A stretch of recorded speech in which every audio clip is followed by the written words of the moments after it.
We're into November, so here in the UK we are approaching pantomime season. Now I don't know if other countries have panto, so if you're watching this from outside the UK wondering what the hell I'm going on about, pantomimes are family-friendly plays that are put on around Christmas time. They're catered more towards young children. They'll have safe, well-worn plots such as Jack and the Beanstalk or Cinderella. And of late, they tend to feature a few celebrities, although I use the term celebrity extremely loosely. If you live in London or Manchester, you may recognise these celebrities on the stage.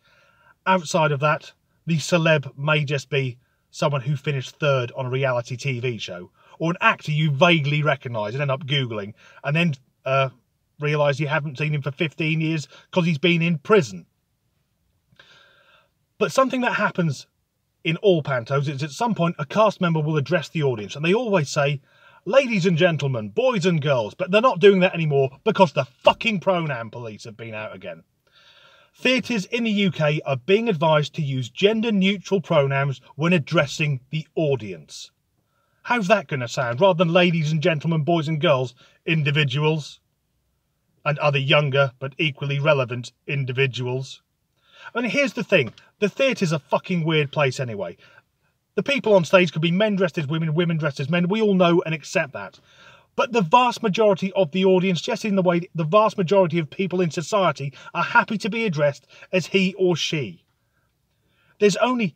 Actually, even trans people, if you address them with the pronoun to which they are transitioning to, that's acceptable.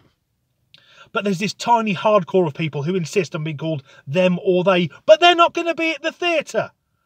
They're not out having fun. They're at home arguing with strangers on the internet. #mystruggle. And what bothers me is this will be the thin end of the wedge. It won't be long until people are demanding that plays are rewritten to be gender neutral. So William Shakespeare's Romeo and Juliet will have to have an explanation at the start that the characters Romeo and Juliet are happy with the genders they were assigned at birth and will be acting in manners stereotypical to those outdated genders. Either that, or maybe in the new version, Juliet could be gender fluid. So it'll be tonight we'll be performing Romeo and Trevor.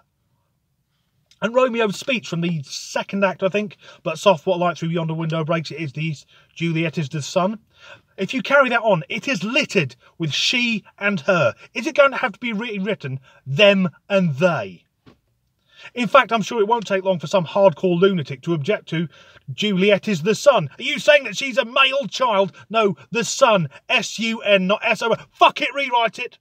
It is the east, and Juliet is our nearest star, which we orbit around once every 12 months. That'd upset the Flat Earth Society, so I'd leave that in.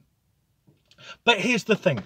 In all of my years, I've only ever met one of these people who insist on being called them or they. I was at a poetry reading, because I'm fucking classy, and the compere introduced this poet saying they prefer them or they gender-neutral pronouns. And they came onto the stage, and they were wearing a skirt, and clearly they had breasts, and their voice was an octave higher than mine. So I thought, well, they are clearly a fucking woman then, aren't they? What else is going to go wrong in pantos now? Do you know when the villain leaps out and the kids used to go, "Oh, he's behind you"? Is it now he, she or they, delete as appropriate, is behind you? In fact, you probably can't say he's behind you anymore. You might get called homophobic.